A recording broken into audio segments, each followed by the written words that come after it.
देश के प्रधानमंत्री नरेंद्र मोदी के महत्वपूर्ण प्रोजेक्ट आत्मनिर्भर भारत और मेक इन इंडिया को बल देने के लिए SIH 25-26 अगस्त को केंद्रीय श्रम और रोजगार मंत्रालय की ओर से दिए गए 6 समस्याओं के हल के लिए सॉफ्टवेयर विकसित करने के उद्देश्य से 21 तकनीकी संस्थानों के 113 छात्र छात्राएं जुटेंगे।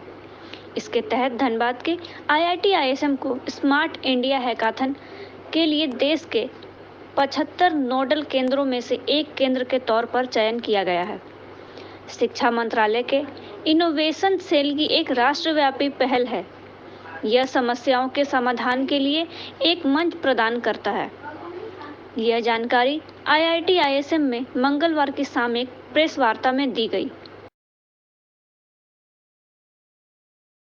As one of the Moodle Smart India Hackathon's software part, and are receiving some sort of 19 teams, okay, from all over India, as told by Madam.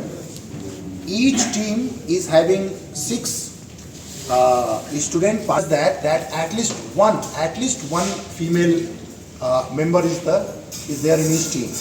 Okay, each team is accompanied by 2 mentors. Now, along with that, we are getting various dignitaries from ministries and experts from industries, which will work here, which will remain here throughout the entire duration of this program.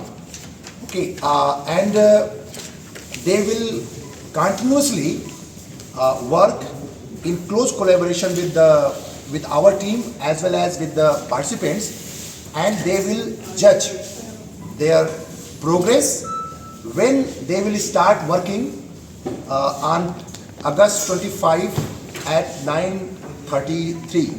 Okay, at 9:33 the coding process will start and it will go on for 36 hours non-stop. Okay, so all the teams are going to be stationed here, and किस तरह का event organise करने जा रहा है? IIT ISM को एक मौका मिला है स्मार्ट इंडिया हैकाथन को ऑर्गेनाइज करने के लिए। स्मार्ट इंडिया हैकाथन जो है ministry of education innovation cell का एक इनिशिएटिव है, जो कि directly ministry of education innovation cell इसको मॉनिटर और ऑर्गेनाइज कर रहा है। इस स्मार्ट इंडिया हैकाथन जो है वर्ल्ड का लार्जेस्ट इवेंट है, जैसा हमें मिनिस्ट्री के द्वारा बताया गया है। और इसका जो मेन ऑब्जेक्टिव है, पर्पस है कि बच्चों में किताब से हट के उन्हें ऐसा कुछ करने का मौका दिया जाए जो कि वो प्रोडक्ट की तरफ जाए। हमें रियल लाइफ प्रॉब्लम को सॉल्व करने का बच्चों को मौका दिया जाए, जो हम किताब में पढ़ते हैं उसको हम कैसे ग्राउंड पे उतारें।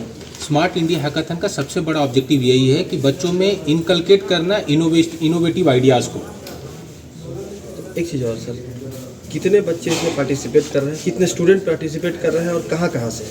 देखिए, पूरे स्मार्ट इंडिया हैकाथन में मोर देन 40,000 स्टूडेंट्स जो है पार्टिसिपेट कर रहे हैं। हमारे सेंटर में 19 टीम्स आ रही है। 19 टीम्स में 113 जो है पार्टिसिपेंट्स है। हर एक टीम में 6 पार्टिसिपेंट्स है, जिसमें एक फीमेल मैंडेटरी है।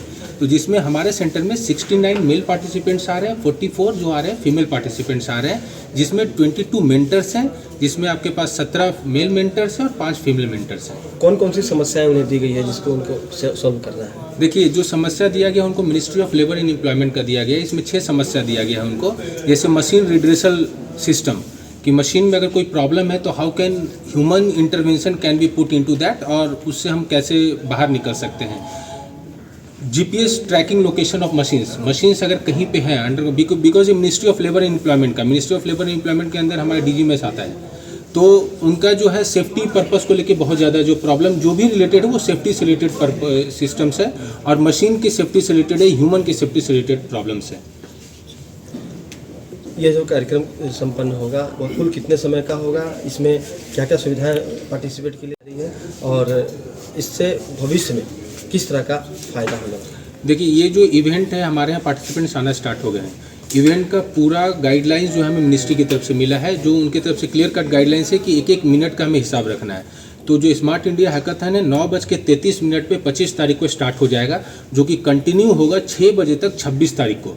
6 बजे ये पूरा का पूरा इवेंट खत्म हो जाएगा। और ये इवेंट जो है यहाँ पे बच्चों के लिए हमने जो सुविधा रखा हुआ है, स्टेशन से लेके यहाँ तक, अगर कोई बच्चा जो है वो दुर्गापुर एयरपोर्ट पे आ रहा है या रांची एयरपोर्ट पे आ रहा है, हम लोग उनको यहाँ से वाहन दिए हैं कि उसके थ्रू यहाँ पे हम उनको लेकर आए, उनके सेफ्टी को ध्यान में रखते हुए हमने स्टेशन पे कियोस्क काउंटर रखा हुआ है कि उनको ITISM तक पहुँचने में कोई दिक्कत नहीं हो। ऐसा ITISM का लोकेशन ऐसा है कि हार्डली 2 से 2.5 किलोमीटर है हमारे स्टेशन से।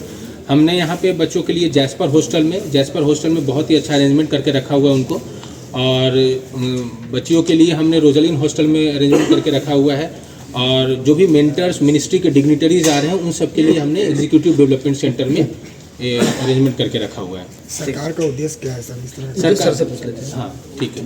सर एक और फिर से नाम बता दीजिए। मेरा नाम प्रोफेसर अजीत कुमार हुआ, मैं डिपार्टमेंट ऑफ मैकेनिकल इंजीनियरिंग से हूँ। ऑर्गेनाइज हो रहा है, इसका मकसद क्या रखा है आप लोगों ने? देखिए, हमारा ये मकसद है कि एक छात्रों में और सब इंस्टीट्यूट में एक इनोवेशन इकोसिस्टम बने, और जो माननीय प्रधानमंत्री की आत्मनिर्भर भारत की ओर जो जा रहे हैं उस ओर जाने में हम लोग और तेज़ी से उस तरफ बढ़े।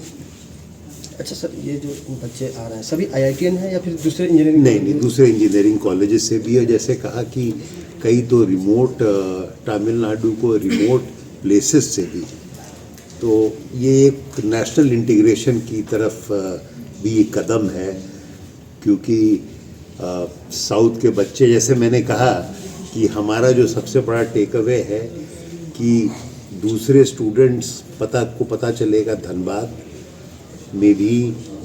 है एक जगह, कोयले के अलावा भी वहाँ कुछ है, और धनबाद IIT एक अच्छा संस्थान है जहाँ वो पढ़ने को आ सकते हैं।